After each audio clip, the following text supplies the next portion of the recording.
Assalamualaikum warahmatullahi wabarakatuh.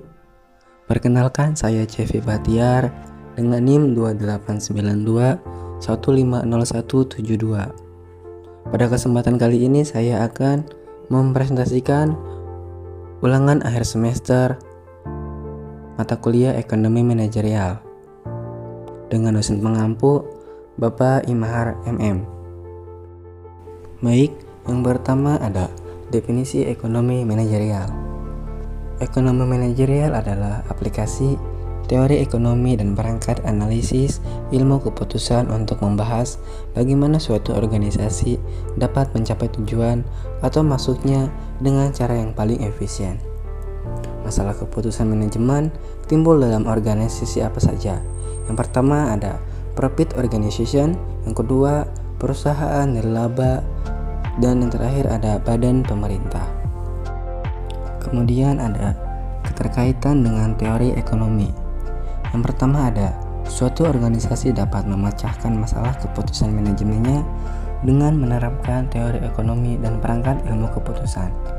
Kemudian teori ekonomi dibagi menjadi dua.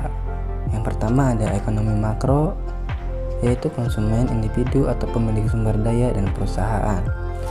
Yang kedua ada ekonomi makro, yaitu output, pendapatan, pekerjaan, konsumsi, investasi, harga secara total dan agregat atau secara keseluruhan. Kemudian ada terkait dengan model.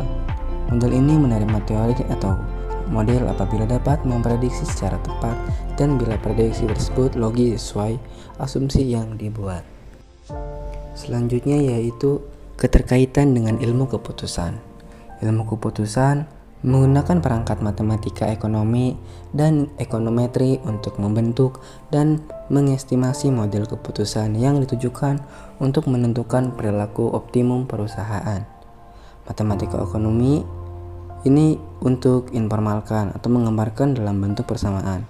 Kemudian ekonometri ini menerapkan peralatan statistik pada dunia yang untuk mengestimasi model yang dipostulatkan teori ekonomi dan untuk perawatan atau peramalan. Selanjutnya, keterkaitan dengan berbagai area fungsional ilmu administrasi bisnis. Area fungsional ini meliputi akuntansi, keuangan, pemasaran, manajemen sumber daya manusia, dan produksi. Kemudian ekonomi manajerial mengintegrasikan teori ekonomi, ilmu pengambilan keputusan, dan area fungsional bisnis untuk mencapai tujuan organisasi secara efektif dan efisien. Kemudian proses pengambilan keputusan manajerial, yaitu menetapkan tujuan perusahaan, kemudian mendefinisikan permasalahan yang dihadapi perusahaan dalam usaha mencapai tujuan tersebut. Kemudian mengidentifikasikan berbagai solusi. Kemudian memilih solusi terbaik dari solusi-solusi yang tersedia. Dan terakhir yaitu mengimplementasikan keputusan tersebut. Selanjutnya ada teori perusahaan. Perusahaan adalah suatu organisasi yang menggabungkan dan mengorganisasikan berbagai sumber daya dengan tujuan untuk memproduksi barang dan jasa untuk dijual. Kemudian fungsi perusahaan. Fungsi perusahaan ini membeli sumber daya atau input berupa tenaga kerja, modal, dan bahan mentah untuk diubah menjadi barang dan jasa untuk dijual. Kemudian pemilik sumber daya atau disebut dengan pekerja dan pemilik modal, yaitu tanah dan bahan mentah, menggunakan pendapat yang diperoleh dan penjualan jasa atau sumber daya untuk membeli barang dan jasa yang diproduksi oleh perusahaan. Kemudian kendala-kendala dalam operasi perusahaan. Yang pertama ada keterbatasan ketersediaan input-input penting. Yang kedua ada kendala hukum yang dihadapi perusahaan, upah minimum, standar kesehatan dan keselamatan, standar emisi polusi, undang-undang pelarangan praktik bisnis yang tidak jujur. Dan yang ketiga ada keterbatasan ruang pabrik atau gudang dan dana modal. Optimasi terkendala ini meliputi perusahaan memaksimumkan kekayaan atau nilai perusahaan dengan mengatasi kendala-kendala yang dihadapi. Kemudian keterbatasan teori perusahaan, yaitu masalah pemilik, pengelola atau masalah prinsip agen.